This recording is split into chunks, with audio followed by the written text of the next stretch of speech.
Hello students, good evening. Today I am discussing part 2 of inflation and deflation. In the previous video, I had discussed about the monetary policy of RBI and I had told that I will discuss in the next video about CRR, SLR, repo rate, reverse repo, MSFR, bank rate and base lending ratio. So we will see one by one to this. So first of all, number one, CRR is cash reserve ratio.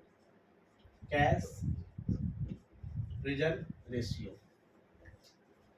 Hindi में बोलेंगे तो नगद जमा अनुपात। CRR क्या होता है कि हर बैंक को, हर कमर्शियल बैंक को उसके पास जितना डिपॉजिट आता है, पब्लिक का डिपॉजिट आता है, उसका सर्टेन अमाउंट आरबीआई के पास जमा करना होता है। जैसे सीआरआर अभी 4.5% सेट बाय आरबीआई। आरबीआई ने सेट किया है सीआरआर, कैश रिजर्व रेशियो को 4.5% सेट किया है। तो इसको हम एक एग्जांपल के रूप में देखेंगे। सीआरआर क्या है? Certain percentage of total NDTL.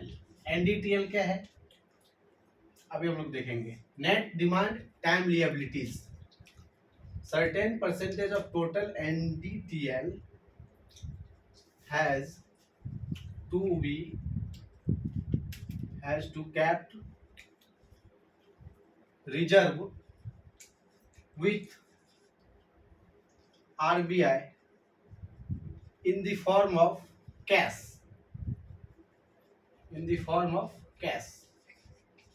मतलब यहाँ दो चीज इंपॉर्टेंट है।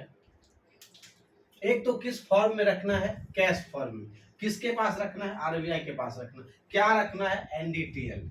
यानी कि बैंक के पास, कमर्शियल बैंक के पास जितना एनडीटीएल क्या है? Net demand time लिएबिलिटीज।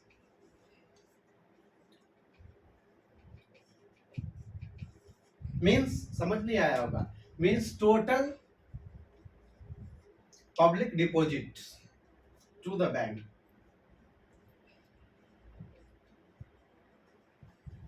Total public deposits to the bank, यानी कि पब्लिक का जितना पैसा बैंक के पास जमा है उसका सर्टेन परसेंटेज कैश के रूप में आरबीआई के पास बैंक को जमा करना होता है। वही है हमारा सीआरआर, कैश रिजर्व रेशियो। तो प्रेजेंट में ये सीआरआर 4.5% है। ये कौन तय करता है? आरबीआई तय करता है। अब इसको हम एक एग्जांपल से देखेंगे। उसके पहले हम पॉइंट नंबर 2 देख लेते हैं। तो सीआरआर का डिफिनेशन था certain percentage of total NDTL, net demand time liabilities, has to be kept reserve with RBI in the form of cash.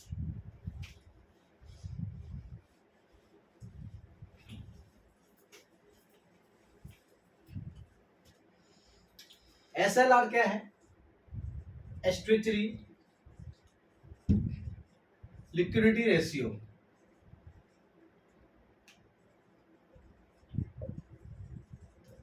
Means Hindi में संवैधानिक तरलता अनुपात।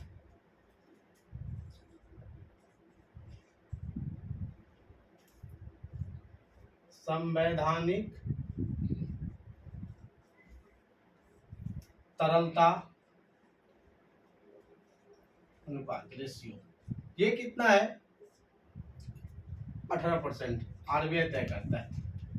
ये क्या है कि हर बैंक को अपने पास जो एनडीटीएल है, यानी कि पब्लिक का जो डिपॉजिट पैसा है, उसका कुछ परसेंट अपने पास लिक्विडिटी के फॉर्म में रखना पड़ता है, लिक्विड एसेट्स के फॉर्म में रखना पड़ता है। मींस लिक्विड एसेट्स क्या हो गया? लिक्विड एसेट्स के फॉर्म में रखना। लिक्विड एसेट्स में हो गया गोल्ड, सोना, कैश, गवर्नमेंट सिक्योरिटीज जैसे कि बॉन्ड पेपर वगैरह, गवर्नमेंट सिक्योरिटीज, etc. यानी कि पब्लिक का जितना पैसा बैंक के पास है उसका सर्टेन परसेंटेज बैंक को खुद के पास रखना पड़ता है लिक्विड एसेट्स के रूप में, यानी कि gold, cash, government securities etcetera.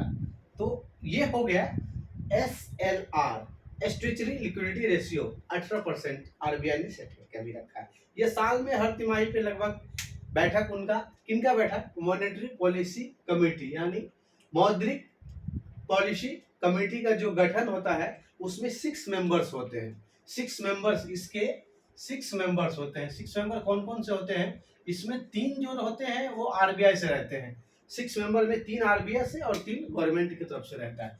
6 member में 3 आरबीआई का रहता है, जैसे कि आरबीआई का गवर्नर उसका हो गया, डिप्टी गवर्नर हो गया, ईडी हो गया, डायरेक्टर्स हो गए, और 3 सदस्य जो होते हैं वो गवर्नमेंट का आदमी होता है, उनके देखरेख में होता है। हर तिमाही बैठक के बाद ये लोग अपने इन रेट्स को रिवाइज करते हैं। अभी लास्ट फरवरी में इनका कुछ बैठक हुआ था, फिर आगे 3 महीने बाद इनका बैठक होगा। तो अभी हमने CRR, कैश रिजर्व रेशियो, और SLR ये दोनों देखा, बट इसको हम अभी थ्योरेटिकल रूप से देखें, छोटा एग्जाम्पल लेते हैं और उससे समझते हैं तो और ज्यादा क्लियर होगा। मान लीजिए कि बैंक के पास CRR और SLR समझते हैं। मान लीजिए कि बैंक के पास टोटल NDTL जमा बैंक के पास 10,000 रुपया है, ठीक है। तो CRR क्या हो गया?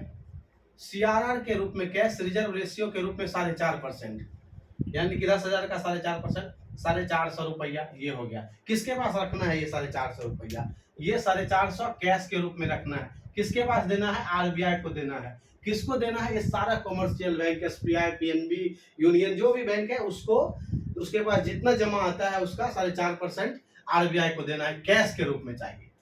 उसके बाद SLR क्या है? ये अभी 18% है, तो 18% इसका 10,000 का 18% मान लीजिए ये 1,800 रुपया हो गया। ये किसको रखना है? ये किस फॉर्म में रखना है? लिक्विड रेशियो, लिक्विडिटी के फॉर्म में, लाइक लिक्विडिटी, तरलता के रूप में, यानी कि गोल्ड, कैश, गवर्नमेंट सिक्योरिटीज, उतने भाव का उसको खुद के पास रखना है। किसके पास रखना है? SLR बैंक के पास इटसेल्फ रहेगा ये। यानी कि 10,000 रुपया टोटल NDTL था बैंक के पास, एग्जाम्पल हम लोग देख रहे हैं। तो उसमें से CRR 450 रुपया आरबीआई के पास चला गया, 1,800 उसको खुद को रखना है, तो ये टोटल कितना हो गया? टोटल हो गया 18,2250, यानी मार्केट में इतना रुपया तो उसका जम गया। 10,500 में से 2250 तो उसको जमा ही रखना है। तो मनी सप्लाई कितना होगा, यानी कि कितना रुपया वो कस्टमर को दे सकता है, लोन के रूप में दे सकता है, उधार में कितना दे सकता है। तो 10,000 माइनस 2250 यानी 7750, इतना ये मनी सप्लाई है। मनी सप्लाई के रूप में, मनी सप्लाई वो मार्केट में कितना कर सकता है? इतना रुपया टोटल। अगर उसके पास 10,000 जमा है तो CRR के फॉर्म में उसको आरबीआई के पास कैश में 450 देंगे। SLR 18% है, जितना भी है उसका 1,800 उसको खुद के पास रखना है लिक्विडिटी के फॉर्म में। और तो 10,000 में से ये टोटल माइनस हो गया तो 7,050 मान लीजिए ये मनी सप्लाई। मनी सप्लाई क्या है? ये मार्केट में रोटेट होगा। बैंक इतना ही रुपया से पब्लिक को लोन देगा, होम लोन देगा, कार लोन देगा, एजुकेशन लोन देगा, यही मार्केट सप्लाई में होगा। तो इससे इस तरह हम समझ लिए CRR और SLR ऐसा एग्जाम्पल के थ्रू। अब हम लोग समझेंगे कि बैंक जो है थोड़ा थोड़ा टाइम पे CRR SLR को घटाते बढ़ाते रहता है, उससे क्या फर्क पड़ेगा हमारे ऊपर, कस्टमर के ऊपर क्या प्रभाव पड़ेगा, वो हम देखते हैं। अभी मान लीजिए कि CRR कैश रिजर्व रेशियो को बैंक बढ़ा दिया, जैसा कि हमने देखा वो 4.5% था।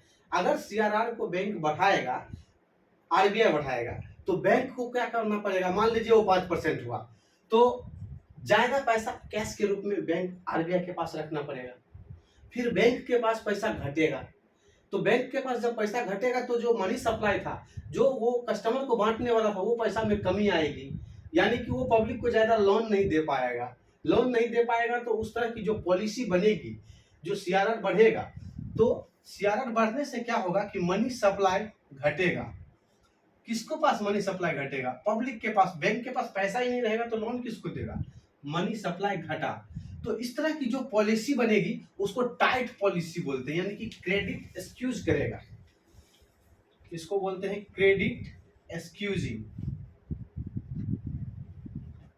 एक्सक्यूज करेगा। और जो पॉलिसी बनेगी उसको टाइट मनी पॉलिसी बोलते हैं। जो पॉलिसी अभी बनेगी वो कैसी पॉलिसी होगी?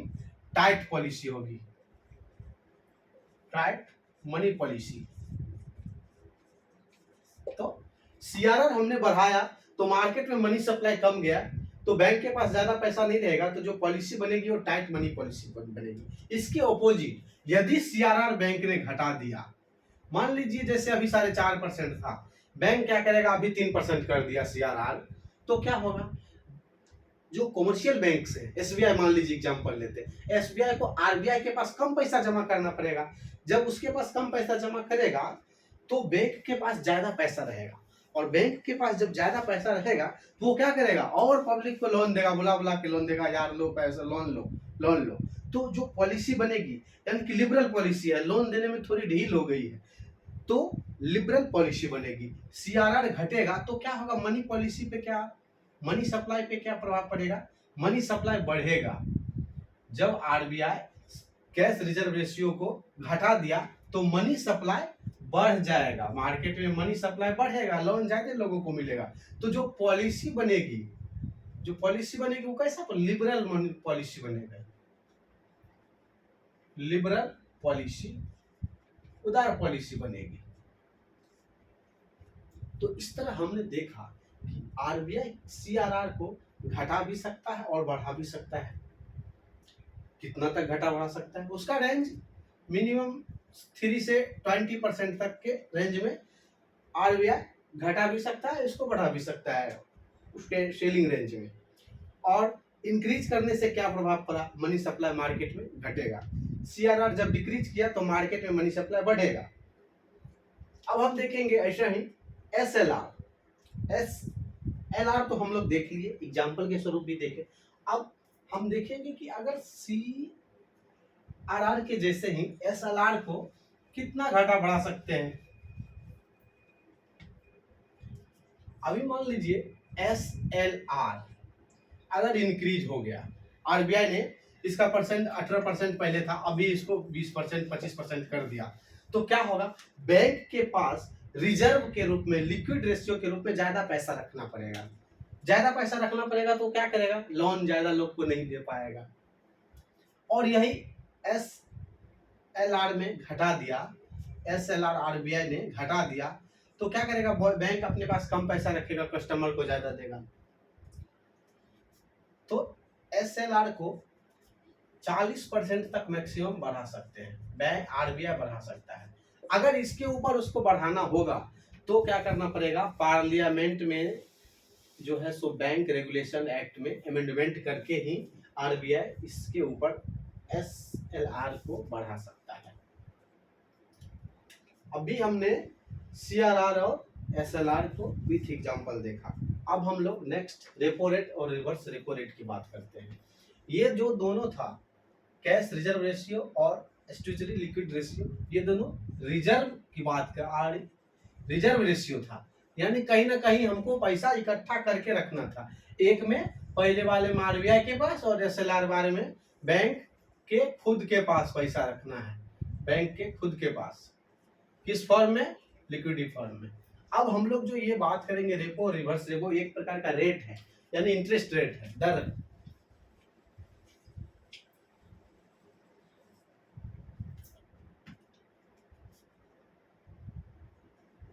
अभी रेपो रेट जो है 6.5% का है, आरबीआई ने हाल फिलहाल बढ़ाया था 25 बेसिक पॉइंट्स। पहले ये 6.25% थी, अभी रेपो रेट 6.5% है। उससे क्या हो गया कि जो होम लोन का रेट था उसका महंगा हो गया, होम लोन का इंटरेस्ट रेट महंगा हो गया। होम लोन का इंटरेस्ट रेट महंगा होने से क्या हो गया? पब्लिक का ईएमआई बढ़ गया। तो पहले हम लोग समझेंगे ये रेपो और ये रिवर्स रेपो है क्या आखिर। ये हमारा आरबीआई है, ये हो गया आरबीआई, और ये आरबीआई से बैंक हो गया commercial bank, SBI, PNB, union bank, ठीक है। जब ये बैंक के पास पैसा की घटती है, इसके पास कैश का डिफिशियंसी हो गया है, यानी कि कैश डिफिशियंसी हो गई, तो ये क्या करता है, रेपो रेट एक शॉर्ट टर्म रेट है, 2 से 14 दिन के लिए मिलता है। इसके कैश जब बैंक के पास घट जाता है, सडनली कोई उसको बड़ा कस्टमर आ गया, उसके पास कैश नहीं है देने के लिए, तो शॉर्ट टर्म पीरियड 2 से 14 दिन के लिए ये इसके पास जब कैश की कमी होती है तो वो जाता है आरबीआई के पास कि भैया हमको चाहिए थोड़े दिन के लिए लोन आपसे। तो आरबीआई जो जिस इंटरेस्ट पे एसबीआई को पैसा देगी या कॉमर्शियल बैंक को पैसा देगी, तो वो जो इंटरेस्ट रेट होता है वही होता है रेपो रेट, यही होता है रेपो रेट। तो अब हम क्या करते हैं कि ये एसबीआई, पीएनबी, यूनियन बैंक, ये सारे कमर्शियल बैंक है, तो इसको एक कर लेते हैं, बैंक बना लेते हैं सिंपल, इसको हम लोग बोल देते हैं कमर्शियल बैंक। तो बैंक के पास क्या हो गया, पैसा की कमी हो गई, कैश डिफिशियंसी हो गई, तो ये गया किसके पास, आरबीआई के पास। तो आरबीआई जिस इंटरेस्ट रेट पे इसको पैसा दिया तो वो हो गया रेपो रेट। कभी कभी क्या होता है कि बैंक के पास बहुत सारा पैसा जमा हो जाता है, जैसा कि मान लीजिए कि जब लोन लोग कोरोना के पीरियड में नहीं ले रहे थे, होम लोन नहीं ले रहे थे, तो बैंक के पास पैसा जमा है, बहुत पैसा आ गया, तो उसको तो इंटरेस्ट मिलेगा नहीं, तो वो क्या करता है, हमारा सोचता है कि हमारे पास पैसा पड़ा पड़ा सर रहा है, इसको क्या करें। तो जब सरप्लस पैसा हो जाता है बैंक के पास, सरप्लस मनी आ जाता है, तो वो क्या करता है, अपना पैसा को 1 दिन 2 दिन के लिए, जितना दिन के लिए आरबीआई के पास रखता है, बोलता है भाई हमारा पैसा को तू अपने पास रख लो, और उस पे हम जब पैसा तुमसे लेते हैं तो हमको तुम रेट लगाते हो, इंटरेस्ट रेट, तो हमारा भी पैसा रख लो, हमको कुछ इंटरेस्ट मिल जाएगा ना।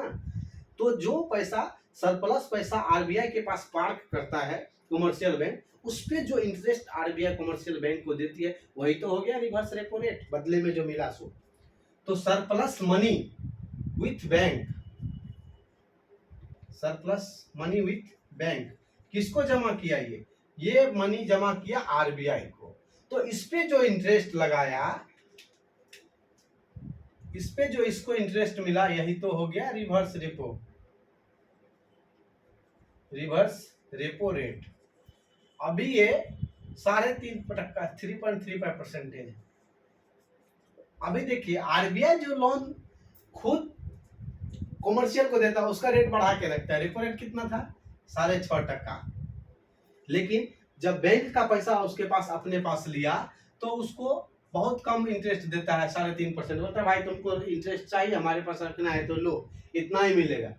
तो रिवर्स रेपो कम है, बैंक को उसके पास रखने में कम ब्याज मिलता है, लेकिन जब आरबीआई बैंक को देता है तो रेपो रेट इतना परसेंटेज है।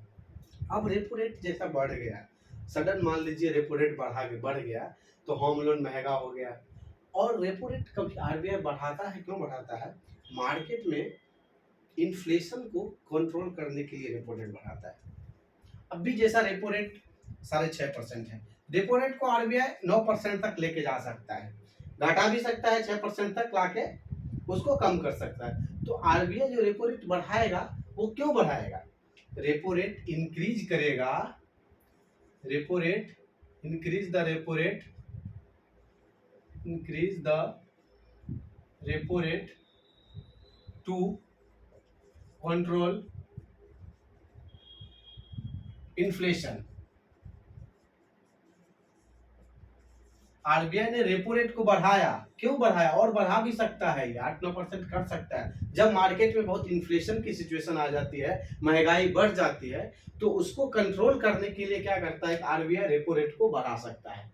फिर यदि मार्केट बहुत शिथिल हो गई तो आरबीआई क्या करता है कि रेपो रेट को घटा देता है, विकास दर को बढ़ाने के लिए, जो मंदी है उसको बढ़ाने के लिए, जो है थोड़ा हलचल है मार्केट में, इसके लिए आरबीआई रेपो रेट को घटा भी देती है ताकि लोन इजीली मिले, और बैंक जो है, हम बैंक को रेपो रेट कम करेंगे तो तो उसको सस्ते दरों में लोन मिलेगा, फिर वो बैंक भी फटाफट फटाफट मार्केट में पैसा घुमाएगी, इंडस्ट्रियलिस्ट को, बैंकर्स को, होम लोन्स वाले को, जिसको जिसको देना है उसको देगी। तो आरबीआई क्या कर सकती है, बैंक क्या कर सकती है कि लोगों को लोन देगी। हाँ, तो रेपो रेट को कौन डिक्रीज करेगा, आरबीआई डिक्रीज करेगा। RBI can decrease, decrease minus नीचे कर रहा हूं मतलब घट रहा है, repo rate, RBI can decrease the repo rate to control, क्या कंट्रोल करना है उसको, टू कंट्रोल या फिर to support growth. RBI can decrease repo rate to support the growth, growth को बढ़ाने के लिए वो रेपो रेट को आरबीआई घटा सकता है, रेपो रेट को आरबीआई घटा भी सकता है और आरबीआई रेपो रेट को बढ़ा भी सकता है। मैक्सिमम कितना परसेंट तक इसको करेगा, 9% तक ये लेके जाएगा, और इसको 6% तक नीचे घटा भी सकता है। तो अभी हमने देखा कि रेपो रेट और रिवर्स रेपो रेट क्या था। रेपो रेट जो पैसा कमर्शियल बैंक को दिया उस पर जो इंटरेस्ट लिया वो रेपो रेट था। जब बैंक के पास सरप्लस मनी हो गया तो वो आरबीआई के पास पार्क किया, तो उस पर जो इंटरेस्ट उसको मिला वो रिवर्स रेपो रेट हो गया। आरबीआई रेपो रेट को बढ़ा भी सकता है, क्यों बढ़ाएगा, रेपो रेट को इन्फ्लेशन कंट्रोल करने के लिए, घटा सकता है मार्केट में ग्रोथ को बढ़ाने के लिए वो घटा सकता है। जब कैश डिफिशियंसी होती है तो बैंक, कमर्शियल बैंक आरबीआई के पास जाता है, जब सरप्लस होती है तो वहां जमा करता है। अच्छा, अभी मैंने एक चीज बोला था कैश रिजर्व रेशियो, आप बोलेंगे कि सर वहां भी तो 4.5% बैंक के पास जितना पैसा था वो आरबीआई को दिया था, क्या उसके ऊपर उसको इंटरेस्ट नहीं मिलेगा, कि नहीं, बिल्कुल भी नहीं मिलेगा। आरबीआई बोलता है कि आपको अगर बैंक बन के रहना है तो आपको हमारे पास जो पैसा सीआरआर के रूप में रखेंगे उसमें आपको कुछ भी इंटरेस्ट नहीं मिलेगा, आपको इंटरेस्ट मिलेगा ये जो रिवर्स रेपो वाला, और उस सीआरआर में कोई इंटरेस्ट नहीं मिलता है, नो इंटरेस्ट।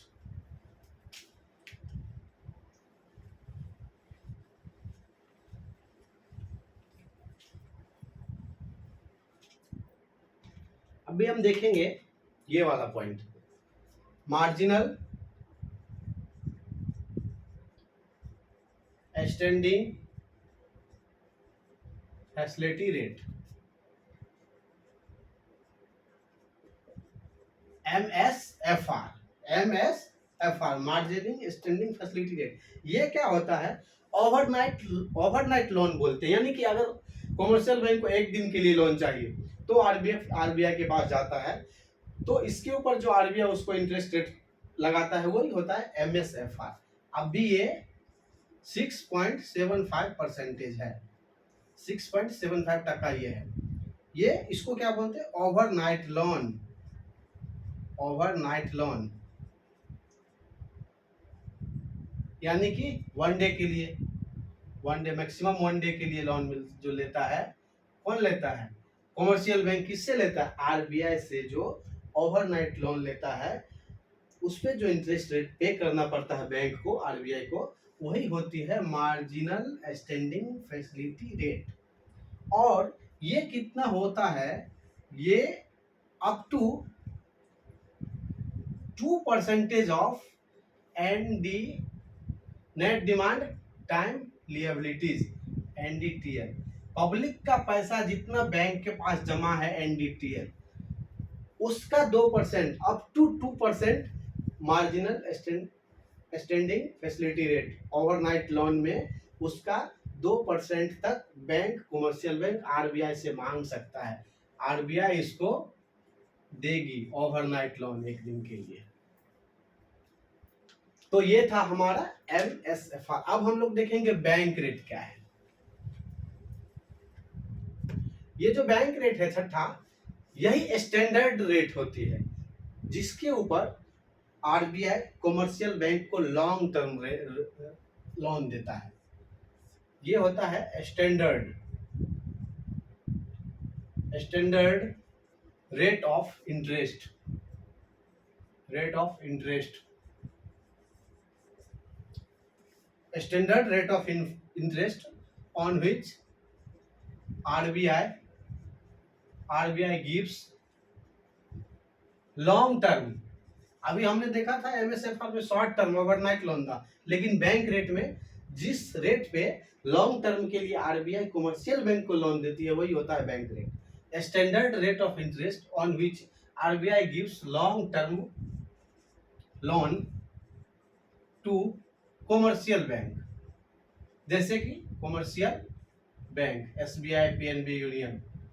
ये अभी कितना है, ये भी 6.75% है एमएसएफआर के जैसा ही ये है बैंक रेट। ये लॉन्ग टर्म, इसमें ध्यान रखना है कि लॉन्ग टर्म लोन कौन सा है जिस पे इंटरेस्ट मिलता है, और ओवरनाइट लोन था ये। तो हमने देखा standard rate of interest on which RBI gives long term loan to commercial bank is known as bank rate. अब हम देखेंगे बीएलआर। दोस्तों ये बीएलआर जो है, बीएलआर 7 नंबर, यानी कि बेस लैंडिंग रेशियो।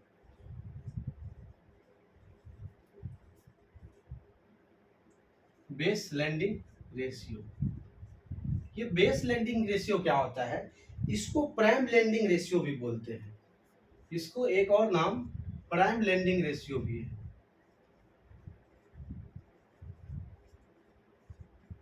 आखिर ये बीएलआर क्या है, ये वो basic benchmark rate of interest है जिसके थ्रू बैंक का कोई, मान लीजिए अडानी आ गया, अंबानी आ गया, टाटा आ गई, बड़ी बड़ी कंपनियां जो रेपुटेड कंपनियां हैं वो बैंक के पास लोन लेने पहुंचती है, तो वो बैंक क्या करती है, अपना ऐसा बड़ा बड़ा कस्टमर को, उसके पास उसका क्रेडिट साख बहुत अच्छा बना हुआ है, तो वो जो मिनिमम रेट ऑफ इंटरेस्ट पे ही उसको लोन देती है।